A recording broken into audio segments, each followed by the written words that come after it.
Hello everyone, आज आपण FY BCom semester 2 financial accounting या सब्जेक्टमधील unit number 3 valuation of intangibles illustration number 1 page number 3.26 पाहणार आहे। त्याच्यामध्ये मेथड आहे capitalisation of super profit method. आता आपली मेथड इथं चेंज झालेली आहे।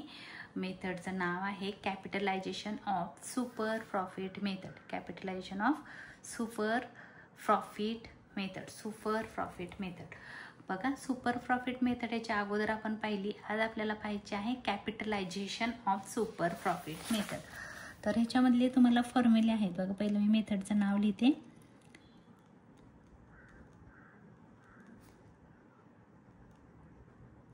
कॅपिटलायझेशन ऑफ सुपर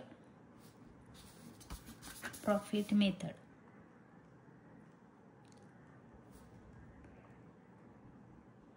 ह्याच्यामध्ये आपल्याला सर्वात प्रथम ॲव्हरेज प्रॉफिट फाइंड करायचं आहे। ॲव्हरेज प्रॉफिट त्याचा फॉर्म्युला तुम्हाला माहित आहे, total profit minus total loss divide by number of years.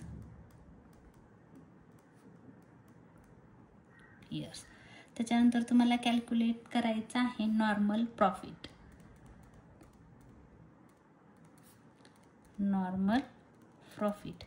Normal प्रॉफिटचा फॉर्म्युला आहे capital employed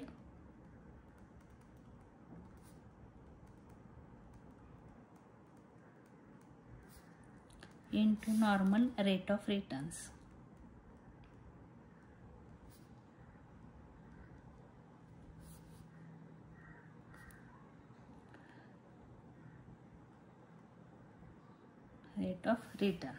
normal rate of return हे झालं नॉर्मल प्रॉफिट।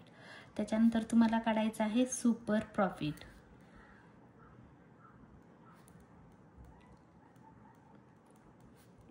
सुपर प्रॉफिट कसा काढतो तर average profit minus normal profit. Average profit minus normal profit. आणि मग आपल्याला इथं ही शेवटचा जो फॉर्म्युला आहे तो गुडविल फाइंड करण्याचा आहे, म्हणून कॅल्क्युलेशन ऑफ गुडविल।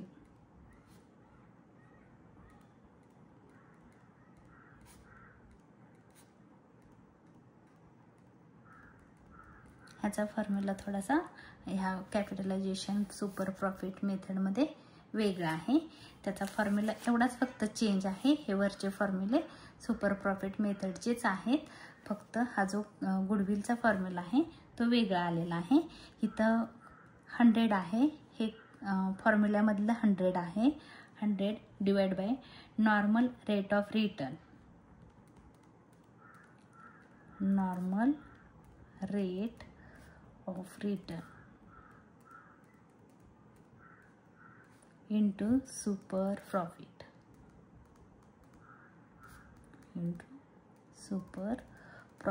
हा फॉर्म्युला लक्षात ठेवा। हा फक्त ह्या मेथडमध्ये वेगळा आलेला आहे। आपल्याला आज काय शिकायचं आहे capitalisation of super profit method. त्याच्यामध्ये सर्वात प्रथम तुम्हाला ॲव्हरेज प्रॉफिट काढायचा आहे, की जो पहिल्या याच्या अगोदरची मेथड होती सुपर प्रॉफिट मेथड, त्या मेथडमध्ये आपण शिकलेलो आहोत। त्याच्यानंतर नॉर्मल प्रॉफिट पण तुम्ही फाइंड करायला शिकलेला आहात, त्याचाही फॉर्म्युला तुम्हाला माहीत आहे। सुपर प्रॉफिटचा पण फॉर्म्युला तुम्हाला माहीत आहे। बट इथं कॅल्क्युलेशन ऑफ गुडविल फाइंड करण्याचा फॉर्म्युला वेगळा आहे। हे 100 upon normal rate of return into super profit असा आलेला आहे। फक्त हा एक फॉर्म्युला तुमचा इथं चेंज झालेला आहे। तर आपण आन्सरला सुरुवात करूया। क्वेश्चन आपण सर्वात प्रथम रीड करून घेऊया। Illustration number 1। तर आपल्याला इलिस्ट्रेशन नंबर 1 मध्ये काय दिलेलं आहे बघा। Messrs Manik Moti trading company Miraj lending partnership firm has earn seasonable net profit for the last 5 years। आपल्याला नेट प्रॉफिट दिलेला आहे 5 वर्षाचा। Their profit after providing for taxation are summarised below. म्हणजे त्यांनी काय केलेलं आहे की जो आपण टॅक्स भरतो तो टॅक्सची प्रोव्हिजन केल्यानंतर म्हणजे तरतूद केल्यानंतर साईडला काढून ठेवल्यानंतर टॅक्सचे पैसे बाजूला काढून ठेवल्यानंतर जो प्रॉफिट झालेला आहे म्हणजे याचा अर्थ की तुम्ही काय केलेलं आहे तुम्हाला एक प्रॉफिट झालेला आहे त्या प्रॉफिटमधून टॅक्सची अमाऊंट बाजूला काढून ठेवलेली आहे आणि जो हा नेट प्रॉफिट राहिलेला आहे तो तुम्हाला इथं दिलेला आहे. The average capital employed is ₹2,25,000 on which a reasonable rate of return of 10% is expected. म्हणजे तुम्ही किती कॅपिटल एम्प्लॉईड दिलेला आहे 2,25,000 आणि जो तुम्हाला त्याच्यावर जो परतावा मिळणार आहे ते तुम्ही एक्सपेक्ट केलेला आहे की तुम्ही गृहीत धरलेला आहे की आम्हाला 10% परतावा मिळावा रिटर्न मिळावं. Calculate the value of goodwill as the capitalisation of profit method. मेथडचं नाव नीट बघायचं नाहीतर मग तुमचा आन्सर रॉंग येईल. इथं सांगितलेलं आहे capitalisation of super profit method. तर आपण काय करूया आन्सरला सुरुवात करूया. ह्या प्रॉफिटवरून तुम्हाला ॲव्हरेज प्रॉफिट काढायचं आहे. ह्या प्रॉफिटचे आपल्याला टोटल करायचे आहे डिवाइड बाय 1 2 3 4 5 डिवाइड बाय 5. तर आपण आन्सरला सुरुवात करूया. Calculation of average profit. तर मी वर नाव लिहिलेलं आहे कॅपिटलायझेशन ऑफ सुपर प्रॉफिट. सर्वप्रथम आपण घेणार आहोत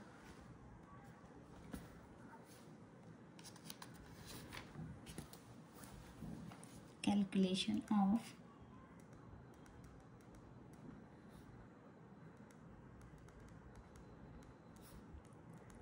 average profit.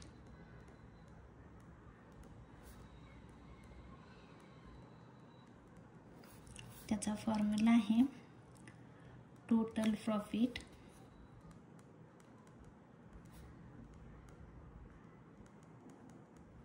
Minus total loss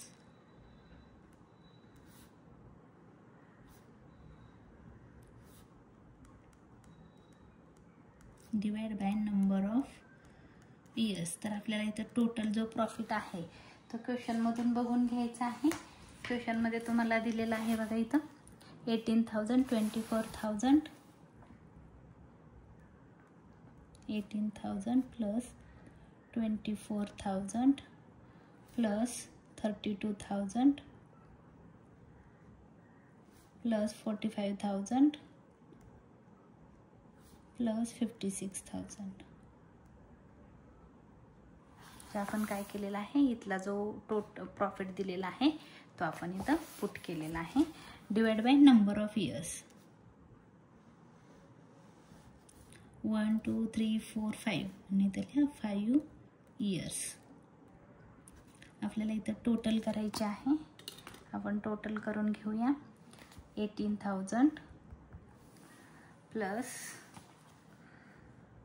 24,000 plus 32,000 plus 45,000 plus 56,000. Answer आलं 1,75,000. 1,75,000 डिवाइड बाय हे 5 इयर्स. म्हणजे तुमचा ॲव्हरेज प्रॉफिट येईल रुपीजमध्ये 1,75,000 डिवाइड बाय 5. आन्सर आला 35,000. ॲव्हरेज प्रॉफिट आला ₹35,000. हा मिळाला ॲव्हरेज प्रॉफिट. त्याच्यानंतर आपल्याला कॅल्क्युलेशन करायचं आहे कॅल्क्युलेशन ऑफ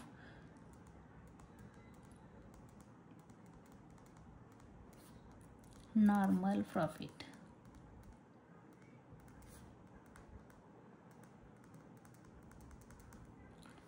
नॉर्मल प्रॉफिटचा फॉर्म्युला आहे capital employed into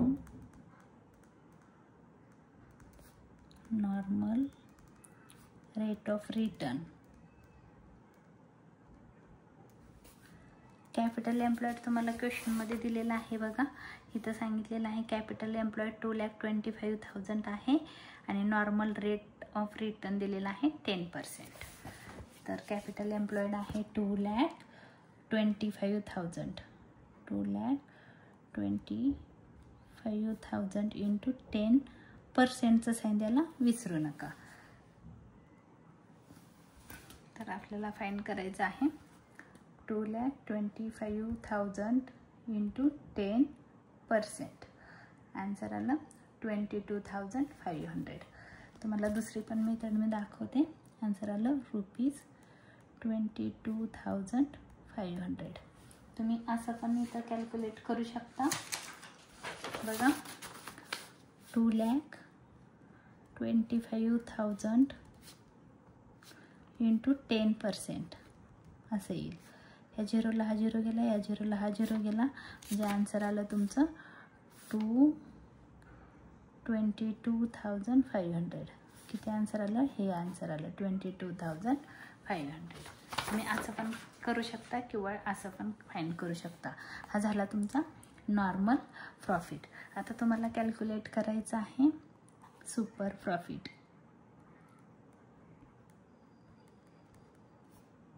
calculation of super profit.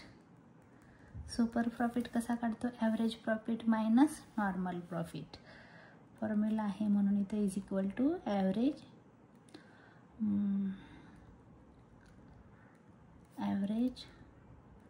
Profit minus normal profit. Average profit आलेला आहे 35,000 मायनस आहे तुमचा नॉर्मल प्रॉफिट. नॉर्मल प्रॉफिट आहे 22,500 मायनस 22,500. तुम्ही इथं मायनस करू शकता. 35,000 मायनस 22,500 12,500 रुपीज 12,500. आता आपल्याला चौथं काढायचं आहे calculation of goodwill. Calculation of goodwill. तर आता गुडविलचा फॉर्म्युला मी तुम्हाला इथं वेगळा आहे आणि तो सांगितलेला आहे 100 upon normal rate of returns into super profit. 100 हा क्वेश्चनमधलाच आहे. Normal rate of returns, normal rate of return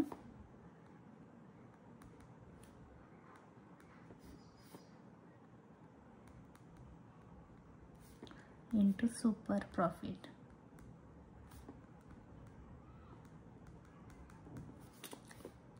formula आहे. आपण 100 तसंच ठेवायचं आहे. नॉर्मल रेट ऑफ रिटर्न तुम्हाला क्वेश्चनमध्ये दिलेला आहे 10% आहे. नॉर्मल रेट ऑफ रिटर्न 10%, म्हणून आपण इथं फक्त 10 घ्यायचं आहे into super profit. Super profit आलेला आहे 12,500. तर आता आपण कॅल्सीवर करून बघूया.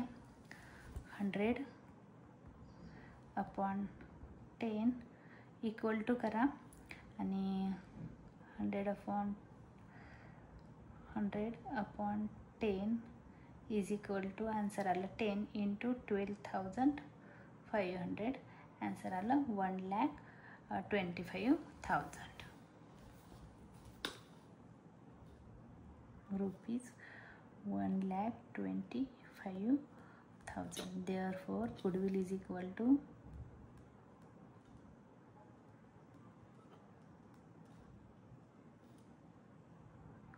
रुपीज 1,25,000. हे झालं आपलं ॲन्सर. हा जर माझा व्हिडिओ तुम्हाला आवडला असेल तर लाईक करा, शेअर करा, सबस्क्राईब करायला विसरू नका. धन्यवाद.